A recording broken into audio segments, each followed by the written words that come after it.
എല്ലാം അറിയാന്നും എല്ലാം നേടിയെന്നും എല്ലാം തികഞ്ഞവളാണെന്ന് കരുതുന്നവരെ പഠിപ്പിക്കാനുള്ള അറിവൊന്നും ഈ പാവത്തിനില്ലേ? കിടന്ന് പ്രസംഗിക്കാതെ നീ വന്ന കാര്യം പറഞ്ഞിട്ട് പോവാൻ നോക്ക്.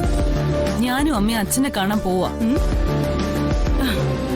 അച്ഛനെ കാണാൻ എങ്ങോട്ടാ പോകുന്നേ? തറവാട് വീട്ടിലേക്കാ അതോ അച്ഛന് ഇഷ്ടമുള്ള സുഖവാസ കേന്ദ്രത്തിലോട്ടോ?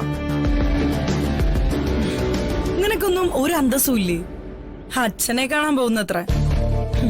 അല്ല, നിനക്കൊരു ബോധമില്ലെങ്കിലും പ്രായം പാകതയുള്ള ആ തള്ളക്കെങ്കിലും ആലോചിച്ചൂടെ? പ്രായപൂർത്തിയായ ഒരു പെണ്ണിനെയും ഒരുക്കി കെട്ടി പെണ്ണുപിടിയന്മാരുടെയും ക്രിമിനൽസിന്റെയും മുന്നില് പ്രദർശനത്തിന് കൊണ്ടു നിർത്തരുതെന്ന്. ഞാനൊന്നും പ്രദർശിപ്പിച്ച് നടക്കുന്നവളല്ല. ജയിലിൽ പോകുന്നത് സ്വന്തം അച്ഛനെ കാണാനാ.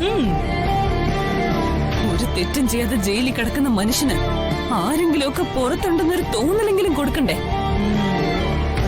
ആ മനുഷ്യനുള്ളതുകൊണ്ടാ ഇങ്ങനെ ഞെളിഞ്ഞു നിൽക്കുന്ന ബോധം പോലും ഇല്ലാതായ നായ്ക്കൾക്കും താഴെയായി പോവും ഈ പാട് ജന്മം. ജയിലിലേക്ക് പോവാനുള്ള വണ്ടിക്കൂലി ഇറക്കാനാണ് നീ വന്നതെങ്കിൽ 5ന്റെ പൈസ ഞാൻ തരില്ല. പിന്നെ അമ്മയും സഹോദരിയൊക്കെ ആയിപ്പോയില്ലേ, അതുകൊണ്ട് കുറച്ച് പണം തന്ന് ഞാൻ സഹായിക്കാം.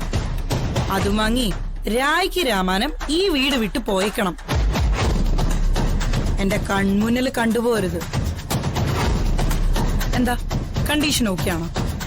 ഈ ചിന്നു സ്വന്തം അച്ഛനെ ജയിലിൽ പോയി കാണാൻ കൂടപ്പിറപ്പിനോട് പണം ചോദിച്ചു വന്നതല്ല. ഈ ലോകത്ത് ആരുടെ മുന്നിൽ ഇറക്കേണ്ടി വന്നാലും നിന്റെ മുന്നിലേക്ക് വരില്ല. നിന്റെ കയ്യിലിരിക്കുന്ന പണത്തിന് പാപത്തിന്റെ ഗന്ധവും ചോരയുടെ കറയുണ്ട്.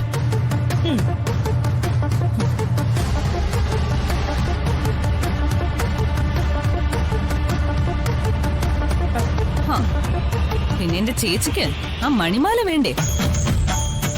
കൊട്ടാരത്തിലെ മണിമാല അത് ഈ ജന്മത്തിൽ നിങ്ങൾക്ക് കിട്ടാൻ പോകുന്നില്ല.